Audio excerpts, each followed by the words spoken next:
Hey guys, welcome back to my channel. I hope you guys are staying safe and eating healthy. Today's video is a Diwali special. It's called the Rasmalai Cookies. It's one of my favorite flavors. I guess in all the bakes.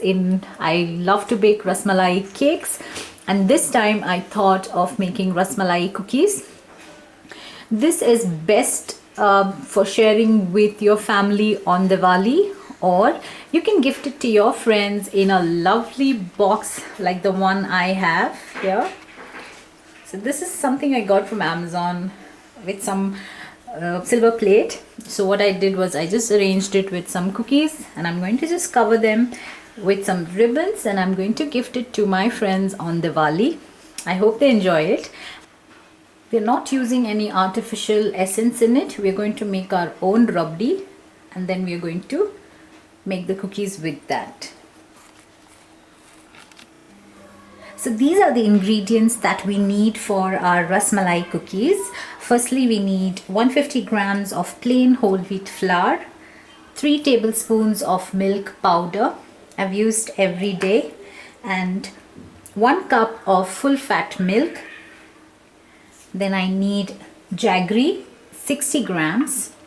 I need few rose petals, and I need 100 grams of unsalted butter and a few strands of saffron. The first thing we're going to do is I've taken 1 cup of milk, and I'm going to reduce it down till it becomes 1/4 cup. So we're going to make the base of our Rasmalai cookies with this. So I'm going to just wait for the milk to cook and reduce down. When our milk is getting reduced, I have taken a few rose petals here. So what I'm going to do is I'm going to make the dried rose petals that we're going to use for the garnish of the cookies. So I'm going to just spread it. I wash these rose petals 3 to 4 times in plain water. I'm going to just spread these.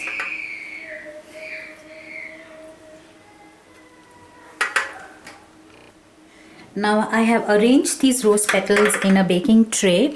What I'm going to do is I'm going to microwave this on for 1 minute on high, and then I'm going to turn that and then microwave it for another minute, and I'm going to repeat the process till these rose petals dry. I've microwaved it for 1 minute. What I'm going to now do is turn these and then microwave it for another minute. I'm going to turn each of these. You see how our petals have dried up? This is the way they look. I've microwaved it for 1 minute for around 6 times. So it's a total of 6 minutes. So what you do is once you microwave it, and then you flip around the petals and then microwave it again for a minute. So I've repeated that process for 6 times. And this is how they look. You can store these as well in an airtight container and use it for other desserts as well. So now we're going to keep this aside. So our milk is cooking away. It's reduced. It has to reduce till it becomes to 1/4 cup. I have not added any sugar into it or jaggery into it. I want the milk to just reduce and form like a rubbery. Okay, let's cook it for some more time. Our milk here is almost done. Just a couple more minutes and it will be done. It's thickened a little bit, if you see. It's almost done. Just a few more minutes. Our milk is done. This is the consistency we were looking for. It's reduced to 1/4 cup from 1 cup. Now we're going to switch off the flame. And once the milk cools a little bit and it is lukewarm, we will add the saffron strands to this. This milk needs to cool completely before we use it in our cookies, or else our butter would melt and it will become a mess. So yeah, we need to cool this completely. But before that, when it cools a little bit, we'll add the saffron strands to it. Our milk has cooled a little, so I'm adding in a few strands of saffron to it, and I'm going to just mix it. Now into a bowl, I'm going to take in our butter. This is butter at room temperature. So now I've put our room temperature butter into a mixing bowl and I'm going to whisk it in first.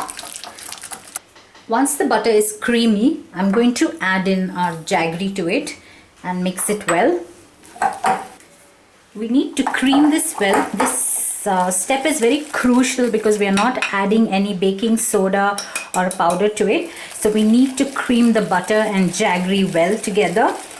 The creamier it is, the more crumblier and better the texture of our cookies will be. See, we need to do it a little bit more.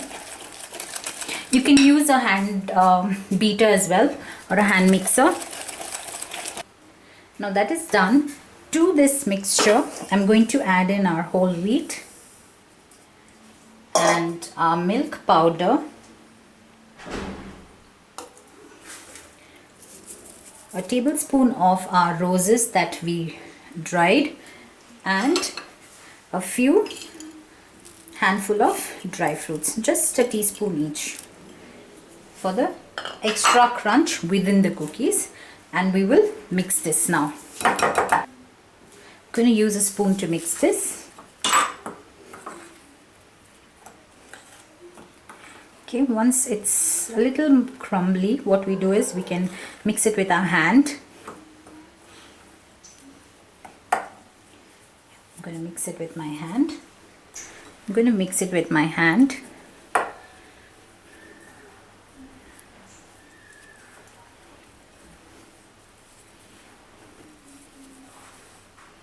Make sure that every dry flour is mixed in with the butter.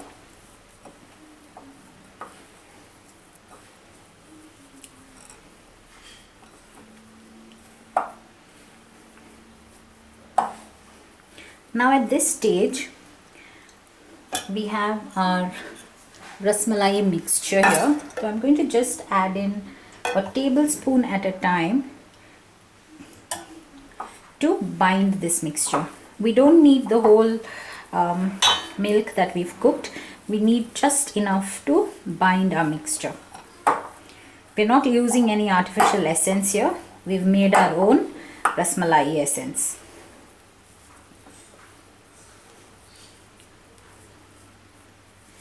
Just another tablespoon.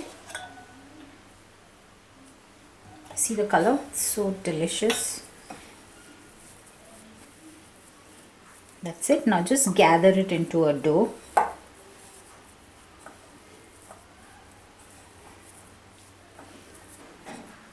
I'm going to put this onto a work surface. I've just used 2 tablespoons of the mixture we have made, the milk that we reduced. Now what we're going to do is, I'm going to make a log out of this.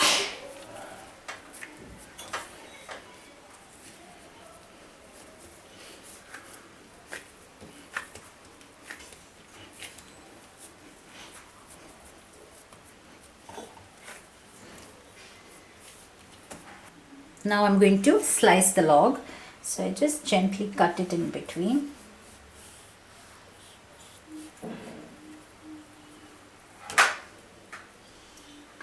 Okay, there was a dry fruit there.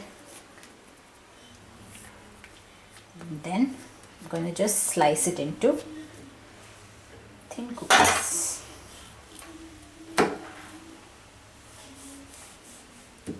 You can either keep it the shape that we have here, or we can just roll it into a circle shape like this. So I'm planning to keep all my cookies circle. They look nice. I've placed these cookies on a baking tray lined with silicone sheet. Now I'm going to freeze this for 10 minutes so that it will avoid the cookies to spread too much and break open. So I like the cookies to be cool when I'm going to. I've taken it out of the fridge. Now what I'm going to do is, our leftover milk that we had reduced earlier, I'm going to take that and just brush it over each of these cookies.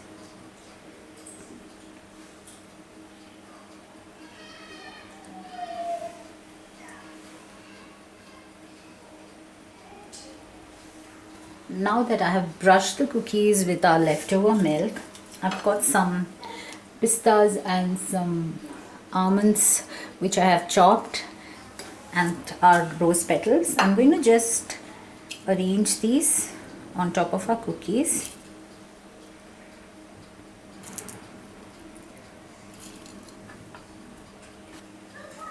Once I've arranged this, I'm going to just keep a few rose petals on our cookies.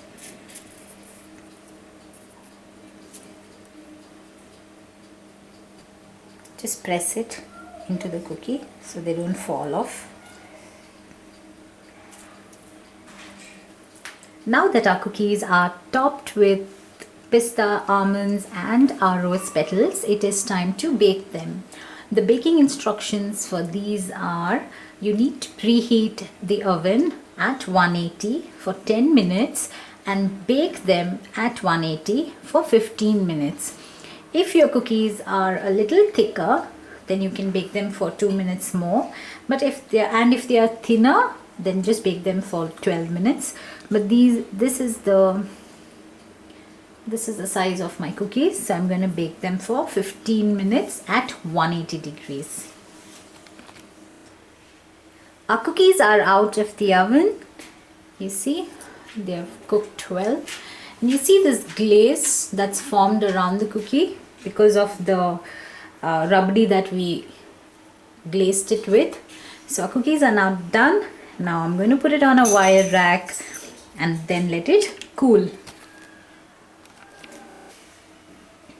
Our cookies have cooled down. Now you can serve them like this on Diwali, or you can just pack them up and gift it to your friends for Diwali. Now this is what I'm going to gift on Diwali. If you see, a beautiful box of cookies. So our Rasmalai cookies are ready. This was that simple and they are delicious and they look so good. You can gift it to your friends. And this year, homemade sweets and cookies are the trend for Diwali. So do bake them. Do share them with your family on Diwali. Do gift it to your friends. And if you do like this video, give me a like. And do share and subscribe to my channel. Until next time, bye-bye.